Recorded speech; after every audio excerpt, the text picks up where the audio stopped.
Pues bueno, buenas noches. Vamos a iniciar con lo que es el tema de hoy, que es el tema número 6. Permítanme compartirles la pantalla. Mm, Ahí estamos. Y el día de hoy vamos a ver lo que es el tema número 6, que es la triunidad de Dios. Es la segunda parte. Podría ser un subtítulo también, nada más que no se los puse ahí, pero es la distinción y unidad en la Trinidad. La distinción y unidad en la Trinidad. Eh, este, yo entiendo que es un tema complejo. Algo de esto estuvimos obviamente tratando la semana pasada, que es un tema complejo y la verdad es que no es nuestro deseo, no es mi deseo, ni la intención abrumarlos con toda la información. Entonces, este, el hecho es de que sí es indispensable a fin de tener una fe sana, ¿verdad? El abordar temas como este que tienen, obviamente, desde la perspectiva bíblica. Pónganme atención en esto que les voy a decir, que podamos ver estos temas desde la perspectiva bíblica y no desde una perspectiva filosófica, ¿ok? Esto es muy, muy importante, es perspectiva bíblica, es decir, el enfoque que tiene es qué es lo que la Biblia dice y no qué es lo que el pensamiento o hacia dónde nos puede llevar el pensamiento, que el hecho de pensar con respecto a Dios y todo esto está muy bien, eso es bueno, es necesario, necesitamos hacerlo, necesitamos meditar. El asunto es que como vamos a ver ahorita, porque vamos a recordar ahí, nunca es el punto de que nosotros y en nuestro pensamiento o desde nuestro pensamiento, pues vamos a poder definir a Dios. Así que eh, vamos a recordar un poco algo que vimos, cosas que tratamos la semana pasada con respecto a este tema. Les comentábamos que Owen Feltham en 1668, ¿verdad? Él dijo lo siguiente: yo creo que no hay en la religión, que no hay nada en la religión que sea contraria si conocemos las razones correctamente. Mm, A ver, permítanme un momentito, porque aquí ya se me congeló este asunto. Ahí estamos, perdón. Por el otro lado, también estuvimos viendo eh, que es una doctrina difícil de explicar realmente. Lo que es la Trinidad es una doctrina difícil de explicar y que la palabra Trinidad en sí misma, que no aparece, ¿verdad? En la Biblia. Hablamos también que la palabra de Dios, que es infinita, que es eterna, que es absoluta, ¿verdad? Y que en ningún momento busca el apoyo de la razón del ser humano. Es decir, yo no tengo que entenderla para que exista. Dios dice y Dios lo establece y bueno, pues eso es más que suficiente. ¿Está bien? Eso es muy, muy importante tenerlo en claro, ¿no? Comentábamos también que el trabajo de un teólogo, repito, aquí estamos recordando que el trabajo de un teólogo, pues solo es descubrir lo que está en las escrituras, que de ninguna manera es buscar definir a Dios, lo que estábamos comentando en un principio, ¿verdad? Porque siempre vamos a llegarnos al texto, vamos a ir a la palabra, vamos a ir a las escrituras y corremos pues ese riesgo siempre de tratar de con nuestros pensamientos definir a Dios, ¿sí? Y como lo veíamos hace un momentito, bueno, la verdad de las cosas es de que yo puede ser que yo no entienda bien algo, puede ser que me quede muy corto en algo, pero Dios no depende si lo entiendo o no. Dios no depende si llegué a capturar, a agarrar en mi mente todo lo que encierra lo que Él nos dice con respecto a Él, porque esto es muy, muy importante. Entonces, eh, El asunto, veíamos un poquito la semana pasada que cuando nosotros intentamos definir a Dios, ¿verdad? Nos metemos en problemas, ¿sí? Nos metemos en problemas porque ya se corre ahí el riesgo entonces de entrar y torcer las escrituras. ¿Sí? En algo, y eso es lo que ha pasado, históricamente eso es lo que ha pasado. Entonces, ya no entiendo yo, entonces yo le empiezo a dar de acuerdo a mis criterios, de acuerdo al entendimiento que yo tengo, entonces yo empiezo a establecer doctrina. Y escuchen bien, el ser humano no crea doctrina. Eso es muy peligroso. Pónganme atención en esto que les estoy diciendo. Cuando el hombre empieza a formar una doctrina, empieza a crear una doctrina y dice, no, es que teología sistemática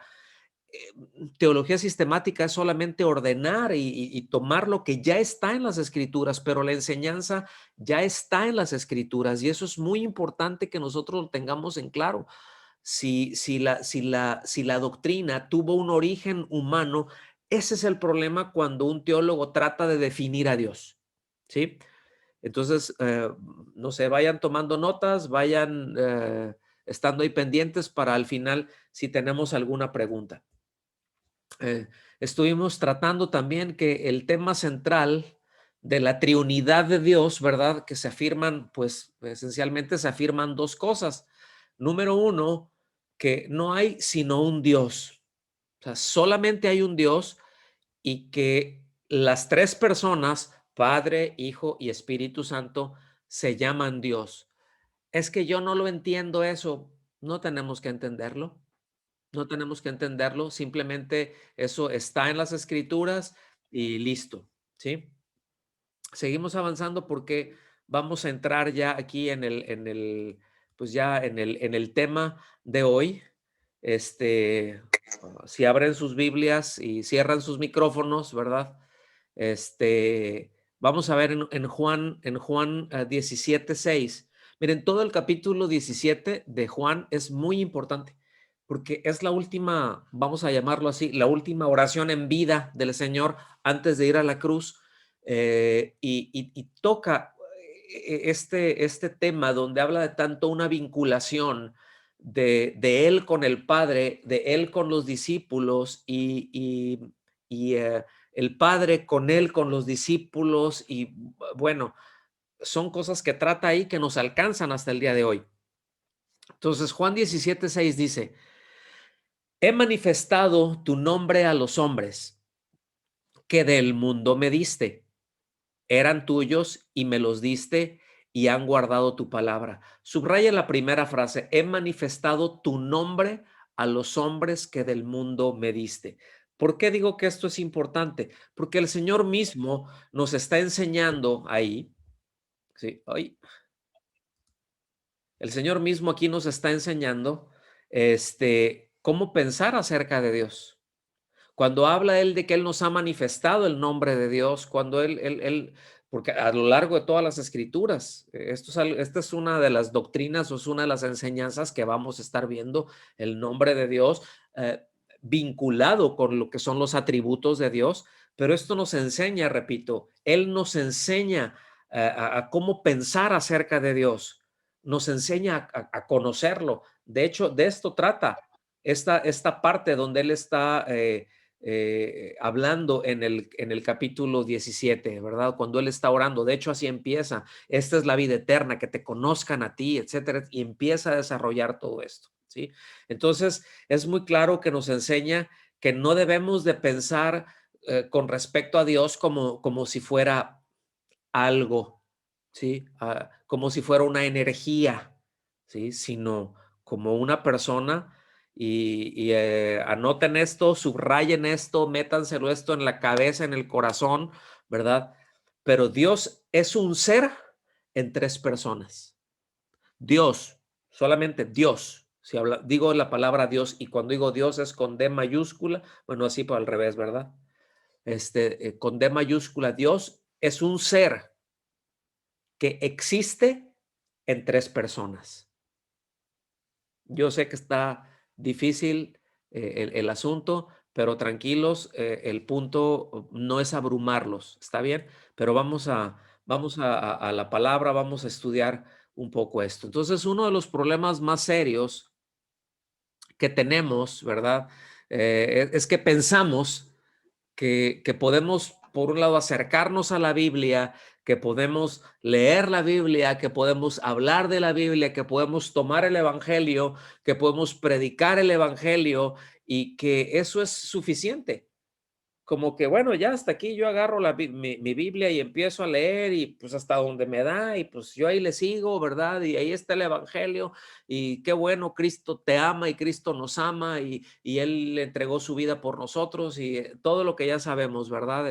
El por qué nos ama, el por qué nos rescató, acuérdense esos temas, el gran rescate, cómo nos reconcilió, todo eso es esencial, ¿no? Tenerlo muy en claro. Pero escuchen bien, eh, hay algo por ahí que luego pensamos que ya hasta ahí quedó el asunto y no nos inquietamos, ni siquiera nos molestamos en encontrar todo lo que Dios dice con respecto a sí mismo. Y esto es algo esencial, porque Dios desea que le conozcamos, mis amados. Y para conocerlo, Él se revela a nosotros. Ya hablamos acerca de eso, hablamos acerca de la autoridad de las escrituras y cómo Él se revela a nosotros por medio de las escrituras. Entonces, Él desea que le conozcamos y este es un aspecto muy importante, es decir, Dios nos ha dado esa revelación acerca de sí mismo y hace una clara distinción entre la persona del Padre, entre la persona del Hijo y la persona del Espíritu Santo. Sí, ahorita voy a tratar de ir más adelante con esto, pero esto es clave, este principio es esencial que lo tengamos nosotros presente porque Dios desea que le conozcamos. Y, y este aspecto, digo, sin lugar a dudas, como lo hemos mencionado, ¿verdad? La doctrina de la divina Trinidad o de la Santísima Trinidad o de la Triunidad, como lo estamos viendo, ¿verdad? De la Trinidad de Dios, es la más misteriosa y la más difícil de las doctrinas en un aspecto. Sí, la más misteriosa, y cuando hablamos de misterio no es de que sea algo así como que, ¿verdad? O sea, todo lúgubre y todo oscuro. No, cuando hablamos de misterio es de que eh, no lo podemos entender. Sabemos que ahí está, pero no lo alcanzamos a ver, no lo alcanzamos a entender, ¿sí? Aunque Dios nos los ha dicho, para nosotros sigue, o sea, misterio quiere decir algo que está guardado, nada más. No, repito, no, misterio, cuando hablamos de misterio es, ay, a veces lo asociamos, le damos una connotación distinta, pero misterio es algo que está guardado. Entonces, sin duda, es una enseñanza, es una doctrina que Él nos habla con respecto a sí mismo, pero que hay muchas cosas que están guardadas y se acordarán lo que dice en Deuteronomio 29:29, ¿verdad? Que hay cosas que están guardadas, que hay cosas que Dios nos revela, pero hay cosas que están guardadas y hay cosas que no las vamos a entender con esta mente finita que tenemos. Entonces, el punto es de que vayamos siempre más allá, ¿verdad? Porque, repito, aun cuando es una enseñanza que ahí está, que está guardada, que es difícil de entender, pues al mismo tiempo Dios nos deja ver claramente que ninguna otra doctrina vemos en ella la necesidad de una absoluta dependencia y una dependencia de que Él nos revele, de que Él nos ilumine. ¿Está bien? Es decir, cuando nosotros llegamos aquí nos deja ver con mucha claridad que ninguna otra doctrina, o más que en ninguna otra doctrina, necesitamos depender de Dios.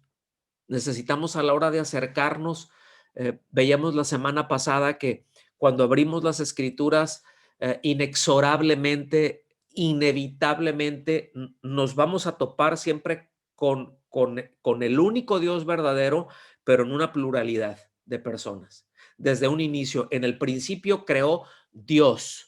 Y bueno, nosotros lo vemos como Dios, pero la palabra que está ahí es la palabra Elohim, que se está refiriendo a Dios, pero en una persona, en un Dios en plural. Eh, ¿Cómo les explico? ¿Sí? Pero entonces esto nos deja ver, repito, la necesidad que tenemos de depender de Él, ¿verdad? Y es que eh, ningún ser humano jamás habría podrido, o estamos bien podridos el ser humano, pero había podido pensar, perdón, por sí mismo en la doctrina de la Trinidad. Es decir, el hecho de decir, hablo a las escrituras, me pongo a ver, ¿verdad? Aquí la Biblia, estoy viendo la Biblia y yo saco, yo entiendo y yo desarrollo esta doctrina, ninguno podría haberlo hecho por sí mismo, ¿verdad? Entonces, evidentemente, esta doctrina viene de la Biblia y esto es muy importante que nosotros ubiquemos.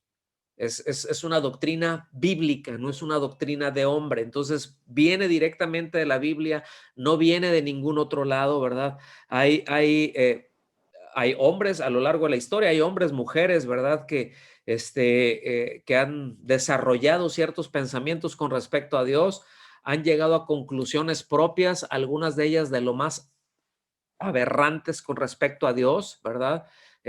Han sacado lo han tratado como una pluralidad de dioses, ¿verdad? Han inventado cosas con respecto a Dios. Miren, hoy en estos días, no me voy a meter por ahí porque no es el tema, este, pero hay cosas tan raras y tan ofensivas que han sacado con respecto a Dios, que obviamente no son cosas que están en la Biblia, evidentemente, pero que lo han sacado ellos por tratar de definir a Dios. No sé si me vienen siguiendo el hilo que traemos desde el principio, pero hay algo que incluso hoy en día con todo el asunto de ideología de género, pues de que cada quien puede hacer lo que quiera hacer en el momento en que lo quiera hacer.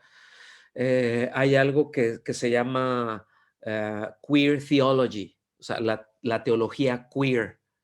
Eh, no sé si se entiende ese término, pero queer es algo muy fuerte, ¿verdad? Hay un libro que sacaron ahí que le llaman The Queer God, el Dios queer, ¿sí?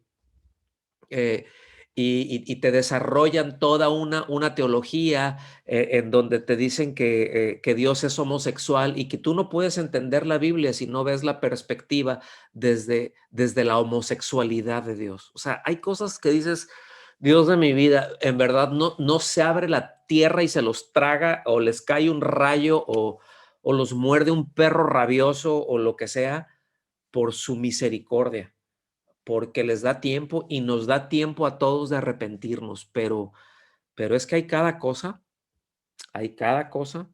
¿sí? Entonces, nosotros necesitamos precisamente conocer acerca de Dios y Dios se revela a sí mismo. Y este punto, la Trinidad, es esencial que nosotros la ubiquemos, ¿sí? Es esencial y que dependamos de Dios para que Él nos hable, para que Él nos enseñe. Ahora, conforme nos vamos acercando también nosotros a esta doctrina, pues podemos ver entonces la importancia, vemos la trascendencia que tiene en nuestra fe. Como dijimos en un principio, qué importante es que tengamos una fe sana, porque podemos tener una fe, pero que no sea una fe sana, ¿sí? Y de eso hay cualquier cantidad de cosas, ¿no? Entonces, necesitamos tener una fe sana. Podemos ver, repito, la trascendencia de esto, por lo que es de llamar la atención. Y yo me pregunto esto, a ver, vamos a entrar ahorita que nos corra un poquito la ardilla en esto, pero si esto es algo tan importante, ¿sí? ¿Por qué se enseña tan poco acerca de ella? ¿Por qué se enseña tan poco acerca de la Trinidad, de la triunidad? ¿Sí? Y me estoy refiriendo con esto, pues, a quienes se dicen o quienes somos cristianos evangélicos, ¿sí?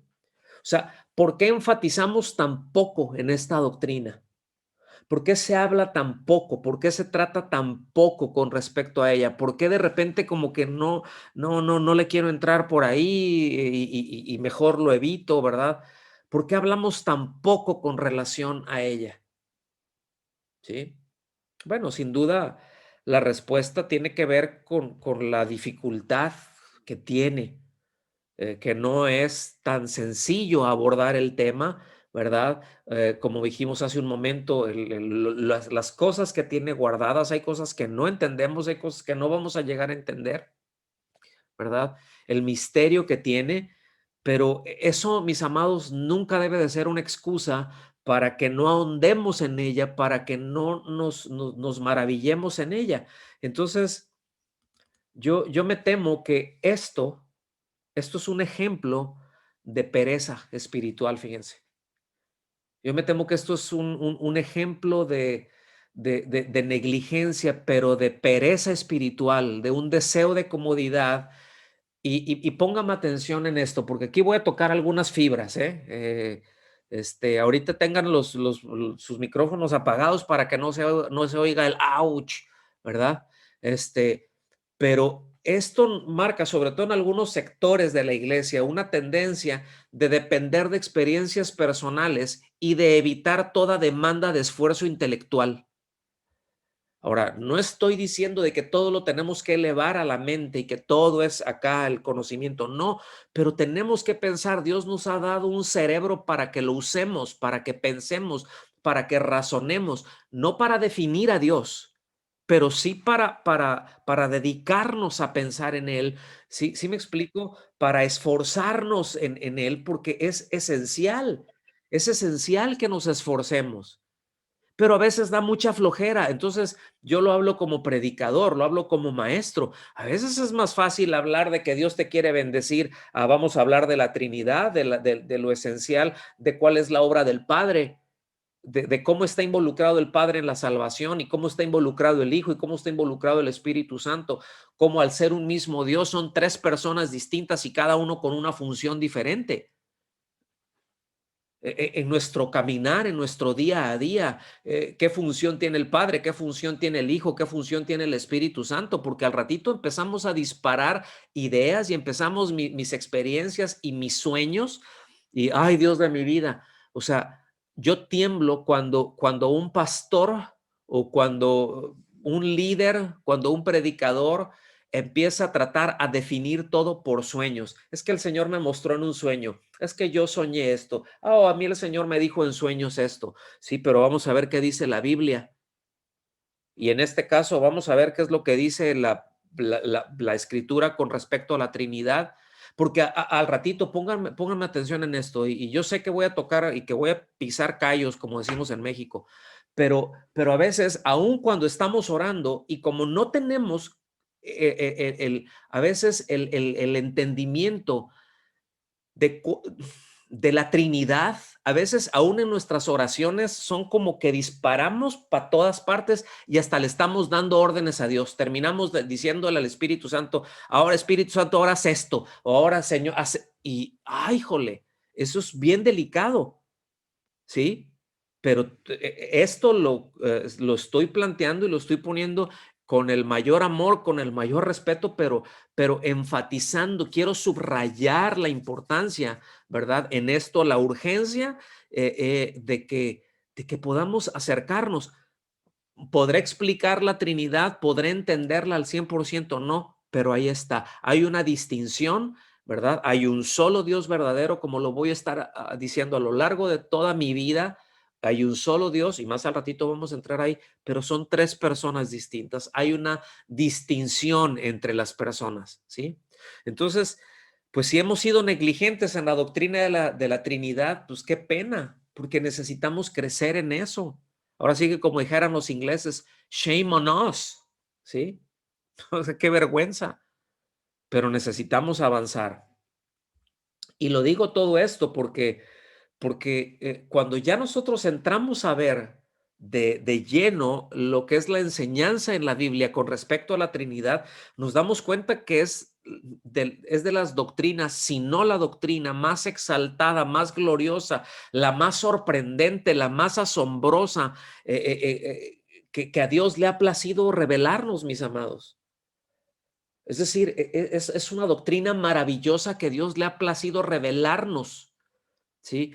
En donde a Él le ha placido manifestarse a sí mismo hacia nosotros, dejarnos conocer esa parte de Él, del único Dios verdadero, pero ver la grandeza y decir, híjole Señor, es que tú eres incomparable y tú estás por encima de todo y tú no tienes rival y tú no tienes comparación. Y cuando empiezas a ver la doctrina, yo no sé si este efecto les causa, este efecto me causa a mí, este efecto me ha causado.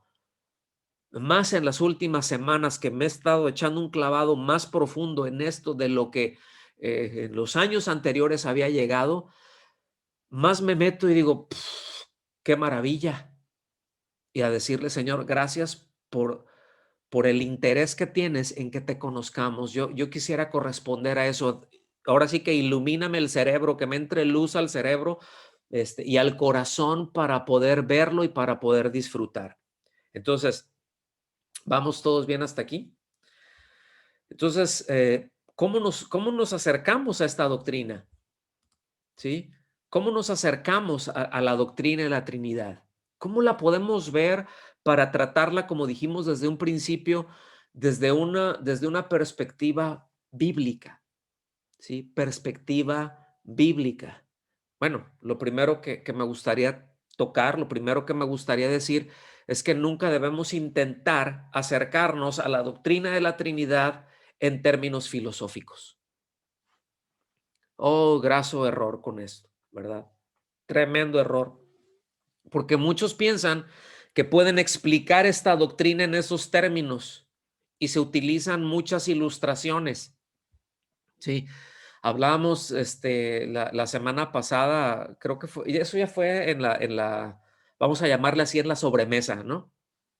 Ya después, cuando terminamos la exposición, que cortamos la grabación y que seguimos ahí con preguntas y respuestas, creo que tratamos algo de esto, pero luego muchas veces cómo se utilizan ciertas ilustraciones para tratar de explicar la doctrina de la Trinidad, pero eso es un intento nada más en explicarlo desde un punto de vista filosófico, ¿sí? Y entramos en explicaciones como el huevo. No, pues te voy a explicar la Trinidad, ¿verdad?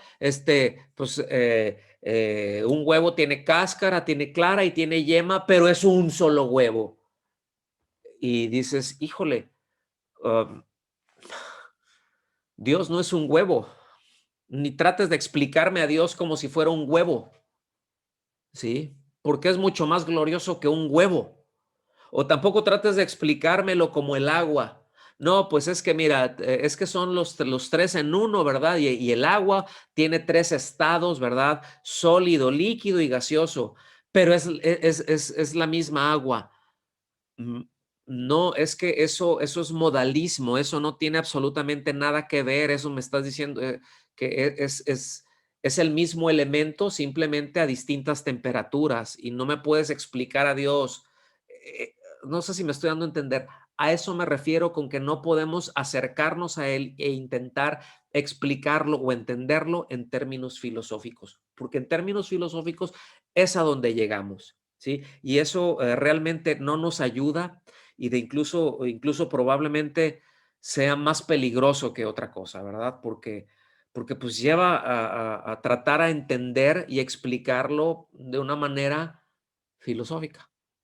Y ese es uno de los errores. Ah, Hago una cápsula de 30 segundos de historia de la iglesia, ¿verdad? Pero ese es uno de los errores de la época eclesiástica, ¿verdad? De la época después de la patrística, perdón, dentro de la iglesia después de la patrística, vienen los eruditos que empiezan a tratar de explicar las doctrinas bíblicas a través de los filósofos, ¿verdad? Es decir, se aventaban, veían a Aristóteles, a Platón y a otros, ¿verdad? A Séneca y a varios, este, y, y, y después de que estudiaban ellos a los filósofos, entonces volteaban a la Biblia y trataban de empatar. Y eso es un error tremendo. Eso es un error tremendo. Pero bueno, entonces, este, ¿qué vamos a hacer? ¿qué vamos a hacer entonces con todo esto, verdad? ¿Qué es lo que podemos hacer con todo esto?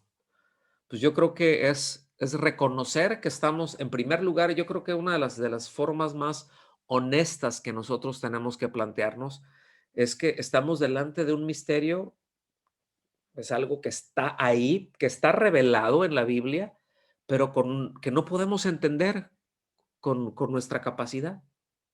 Es decir, sí está revelado, sí está manifiesto, sí está aquí, pero no lo podemos entender, pero ahí está.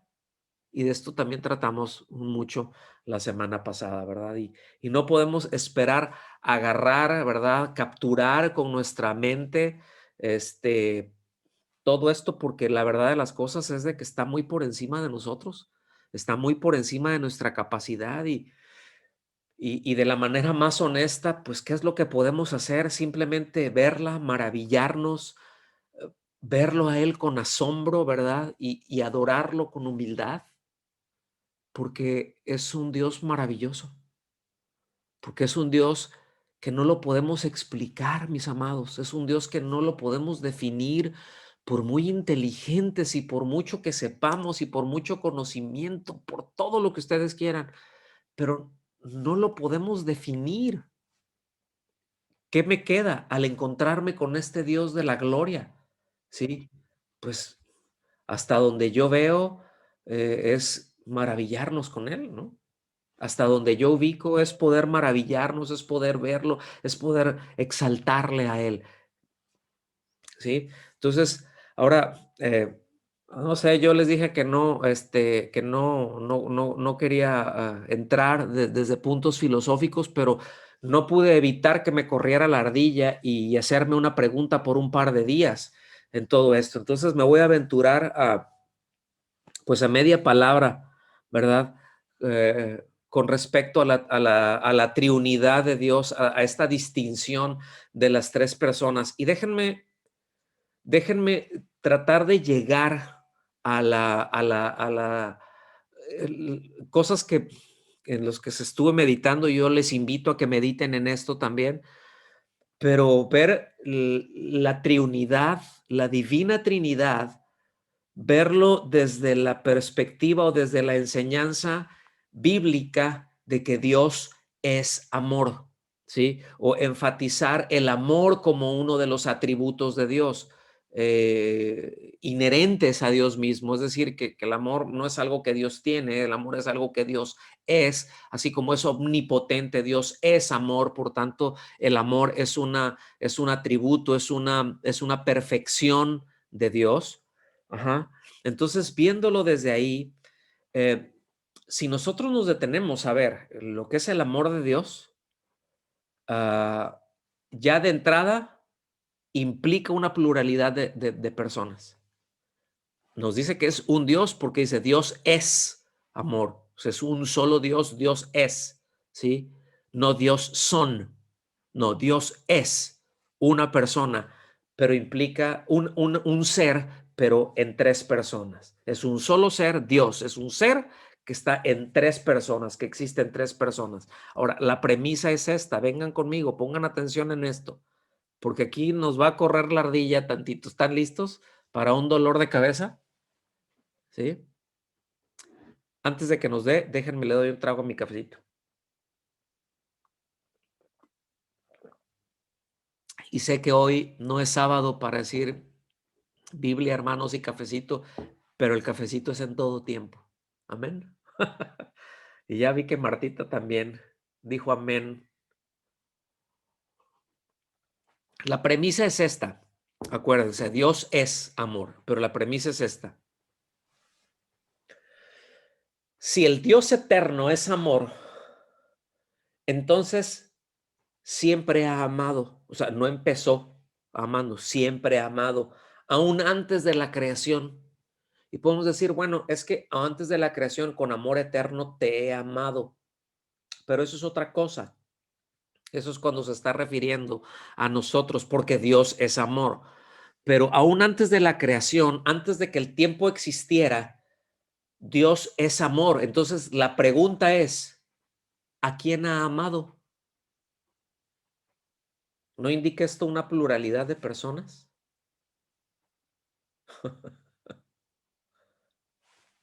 Sí. Eso es lo que realmente enseña la Biblia, ¿sí? Que las tres benditas personas de la Trinidad se han amado perfectamente desde la eternidad, ¿sí? Eso es algo que tenemos que aceptar. Eso es algo que abrazamos o no abrazamos. Es que no lo entiendo, Bomer, ni modo, ¿sí? Pero pues es que Dios no espera que nos alcance realmente. Y tampoco nosotros debemos de esperar que nos alcance en ese sentido, ¿sí? La capacidad, me refiero, para entenderlo. Entonces, nosotros ahora vayamos a la palabra, vamos a las escrituras para descubrir lo que la Biblia nos dice de sí misma, ¿sí? Eh, en ninguna parte, pónganme atención a esto, en ninguna parte de las escrituras vamos a encontrar en ellas una declaración en donde diga que es así, específicamente, Dios es un solo Dios en tres personas, Padre, Hijo y Espíritu Santo, ¿verdad? Como tampoco vamos a encontrar, y ya lo vimos la semana pasada, como tampoco encontramos la palabra Trinidad, ¿sí? Eso tampoco está, ya vimos cuál es el origen, de dónde viene la palabra, pero escuchen bien, por implicación, la doctrina de la Trinidad se encuentra tanto en el Antiguo Testamento como en el Nuevo Testamento, es decir, está indicado en todas partes. Hay una diferencia entre las tres personas en cuanto a funciones, en cuanto a personalidad, pero siempre te indica que es un solo Dios, ¿sí? Permítanme mostrarles esto. Vengan conmigo, les voy a poner aquí en la pantalla, pero en Primera de Pedro, capítulo 1, versículo 2. Fíjense bien, ¿eh? Aquí está el Padre involucrado en el Padre, el Hijo y el Espíritu Santo están involucrados en la salvación del hombre, ¿eh? Dice, según el previo conocimiento de Dios Padre, fíjense, vean que, bueno, Pedro, inspirado por el Espíritu Santo, ¿verdad? Es lo que tenemos en las Escrituras. Según el previo conocimiento de Dios Padre, por la obra santificadora del Espíritu Santo, para obedecer a Jesucristo y ser rociados con su sangre. Dice que la gracia y la paz les sean multiplicados. Ahora, ¿qué quiere decir esto? Porque yo sé que está rudo, pero te encuentras en un solo versículo, y hay varios, o sea, hay muchos, ¿sí? Donde ves a las tres personas, ves que es un solo Dios y ves a tres personas haciendo algo distinto, ¿sí? Ahora, ¿qué es lo que esto quiere decir?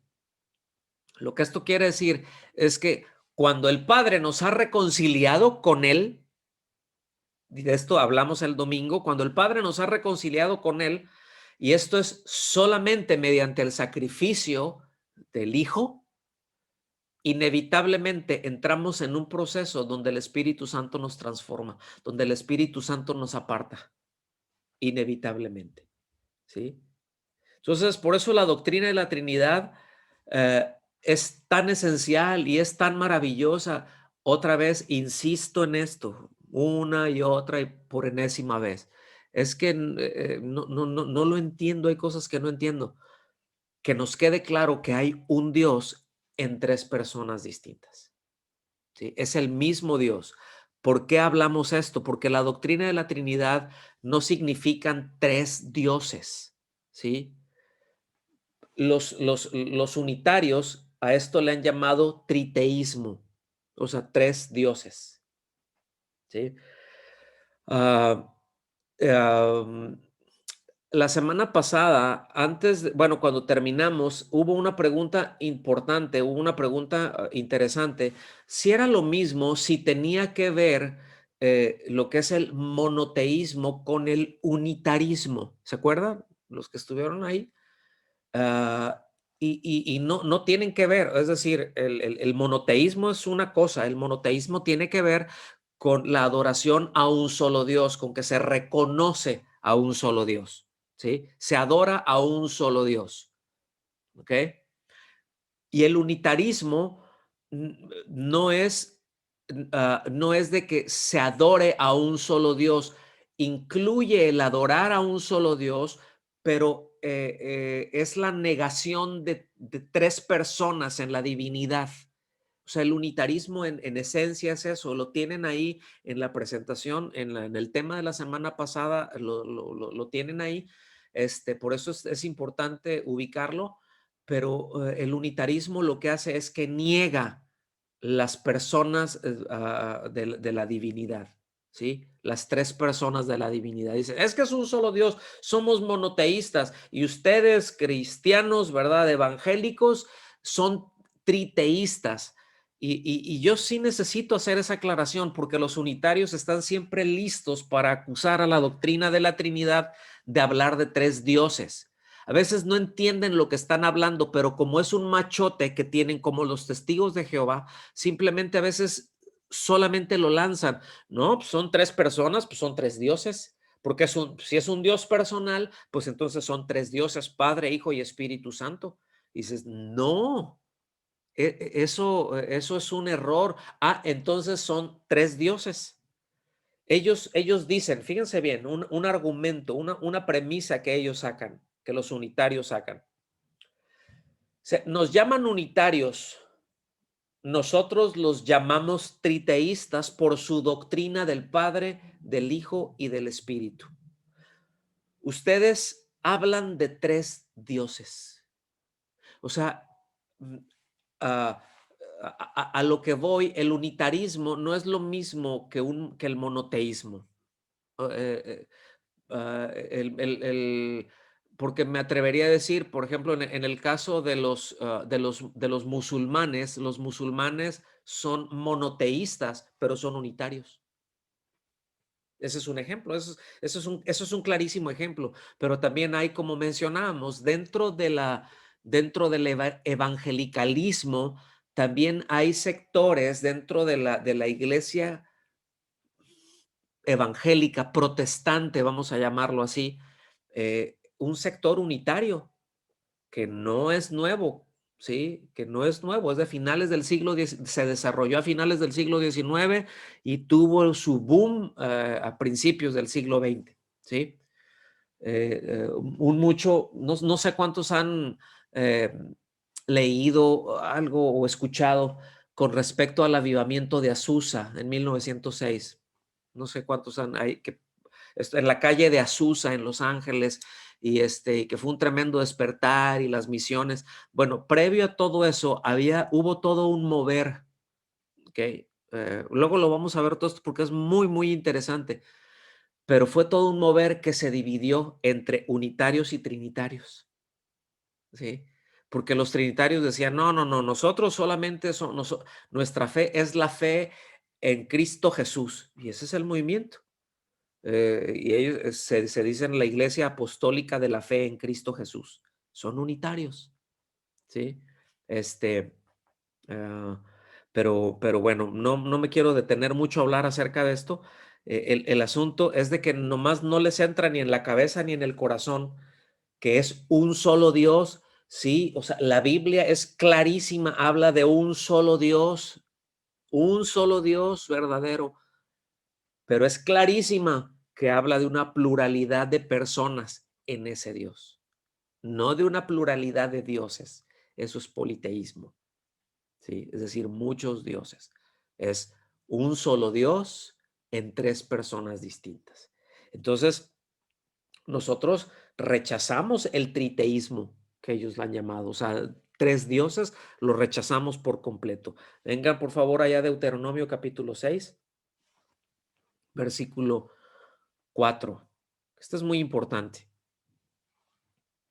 Dice, escucha, oh Israel, el Señor es nuestro Dios. El Señor uno es. Un solo Dios. El Señor es un solo Dios, el único Dios verdadero. ¿Sí? Esta expresión de el Señor o Jehová uno es no solamente, fíjense bien, tiene una doble connotación. Esto es bien interesante porque no solamente te está diciendo es uno, pero te está diciendo es único.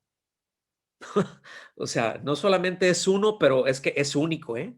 Es el único Dios verdadero, no hay ningún otro como Él. ¿Sí? Todos los demás son dioses que se deben a la creación del hombre, que el hombre los ha creado, etcétera. Ya no me voy a meter por ahí, pero este fue el mensaje. Es este versículo, el famoso Shema. No sé si lo ubican, ¿no? Pero en algunos medios y de algún tiempo dicen es el Shema, es decir, el escucha, porque esa expresión en el hebreo, Shema Yisrael, escucha, oh Israel, es muy fuerte, ¿sí? No es nada más así como para que te entre por un oído y que te salga por el codo o por cualquier otro lugar, sino este es un escucha para que pongas por obra todo lo que se va a decir con respecto a él. Es decir, es un escucha y que pongas atención en lo que se va a decir para obedecer. Es decir, escucha y que tengas y que dispongas tu corazón al único Dios verdadero. ¿Ok? Esa es la base que se toma, ¿verdad? Ese mensaje se repitió de continuo en Israel y siempre, básicamente en las oraciones, en todo momento, se decía, ¿verdad? Shema Israel, el Señor nuestro Dios, el Señor uno es, y eso se machacaba y se machacaba y se machacaba, ¿verdad? Y es claro, hay que entender el contexto histórico en el que ellos estaban. Ellos estaban rodeados de naciones que creían en una variedad de dioses. Es decir, lo que ellos se enfrentaban era un tremendo politeísmo hacia donde ellos, miren, desde donde habían salido. Si nos vamos hasta Abraham, Ur de los Caldeos, ¿sí? Politeísmo. Y de ahí para donde te quisieras ir, el dios de esto, el dios del otro, y ahorita voy a llegar ahí. Pero salen de Egipto y cuando ellos salen de Egipto, en Egipto, ¿qué es lo que ellos vieron? Estuvieron 400 años metidos en una cultura politeísta, ¿sí? Y lo primero que sacan, ¿verdad? Lo primero es, el Señor tu Dios es uno. O sea, tienes que meterte esto en la cabeza y tienes que meterte esto en el corazón. Dios es uno, el único Dios verdadero. ¿Por qué? Porque todo lo que se estaban enfrentando a ellos, todo lo que ellos estaban encontrando era una variedad de dioses. Es decir, el Dios de la guerra, el Dios de la paz, el Dios de los lugares altos. De repente, fíjense, colisionaban dos ejércitos y decían, no, a ver, ¿en dónde vamos a pelear? Esta nación el Dios de esta nación, ahora sí que el santo de su devoción, ¿verdad? El Dios de su devoción, de ellos es el Dios que pelea en los lugares altos, en las montañas. Bueno, el nuestro es el que pelea en los valles y pues vamos a llevarlos a los valles para que nuestro Dios nos apoye, porque si nuestro Dios, que es el Dios de los valles, va y nosotros peleamos en las montañas, nos van a aplastar, porque nuestro Dios no va a estar con nosotros. Y así, ¿sí? Y el Dios de la fertilidad o las diosas de la fertilidad, ¿verdad? De los lugares altos, de los lugares bajos, etcétera, etcétera. Es decir, había un politeísmo tremendo y por encima de todo eso, Israel estaba llamado a proclamar la unidad de Dios, el hecho de que solamente hay un Dios verdadero, pero siempre desde un inicio ha estado, como vimos incluso en Isaías, ¿verdad? Hablando en un mismo versículo, hablando el Padre, hablando el Hijo, hablando el Espíritu Santo, etcétera. Y esa línea se tira desde Génesis hasta Apocalipsis. Ahora, en el Nuevo Testamento sigue exactamente lo mismo. En el Nuevo Testamento sigue exactamente la misma línea, ¿verdad? Ahí en Juan 10:30, el Señor les dice, yo y el Padre somos uno. Y esto, miren, les dio durísimo, porque los judíos, los que estaban ahí, ellos entendieron muy bien lo que él estaba diciendo. Es decir, ellos entendieron muy bien que esto que estaba diciendo el Señor Jesucristo, yo y el Padre somos uno, ellos entendieron que él se estaba llamando Dios, ¿sí? Por eso no lo tengo aquí, pero se los voy a leer en el versículo 31 y 32. Dice, los judíos volvieron a tomar piedras para apedrearle, Jesús les dijo, os he mostrado muchas obras buenas que son del Padre, ¿por cuál de ellas me apedrearéis? En el versículo 33 dice, los judíos le contestaron, no te apedreamos por ninguna obra buena, o sea, todo lo que haces es bueno. No hay nada malo en ti, no hay nada que hayas hecho malo. Dice, sino por blasfemia y porque tú, siendo hombre, te haces Dios. O sea, entendieron perfectamente lo que les estaba diciendo. Entendieron perfectamente, ¿verdad? Bueno, también Santiago sigue en esta misma línea, ¿sí? Santiago 2:19 dice, tú crees que Dios es uno. Tú crees que Dios es uno y dice, haces bien. También los demonios creen y tiemblan. Es decir, también los demonios saben que Dios es uno. Es lo que está diciendo. O sea, ellos no andan con rollo. Ellos saben que Dios es uno. ¿Sí? Vámonos para el final, mis amados.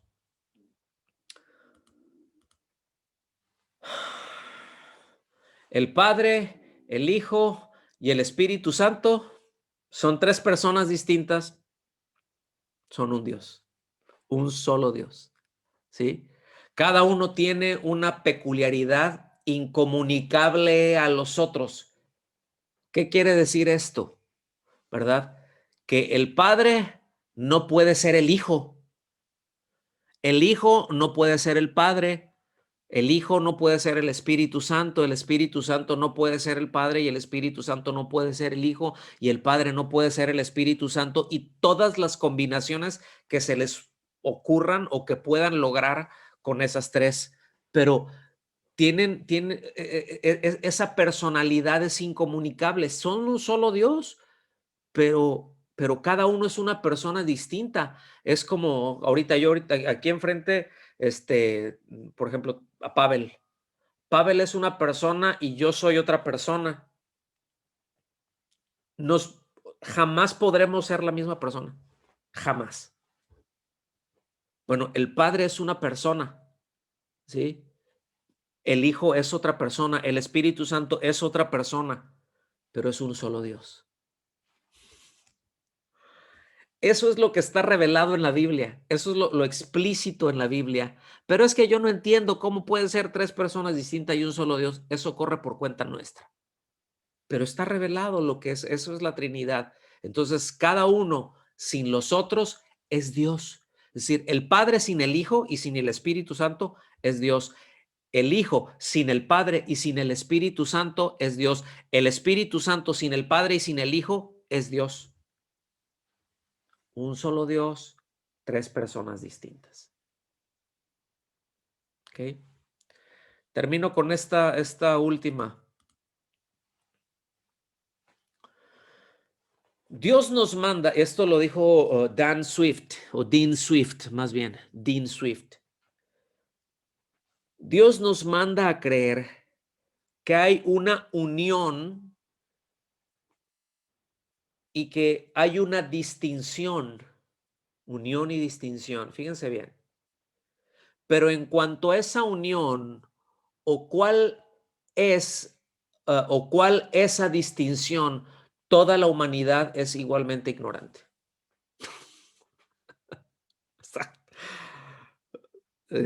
Esta unión y esta distinción son un misterio absolutamente para la humanidad.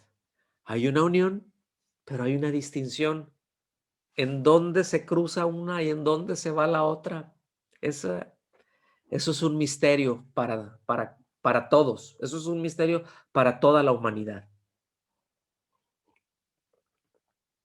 Entonces, no sé si ya les di tiempo ahí para anotarlo, los que lo anotan o los que le sacan ahí fotografía, ¿verdad?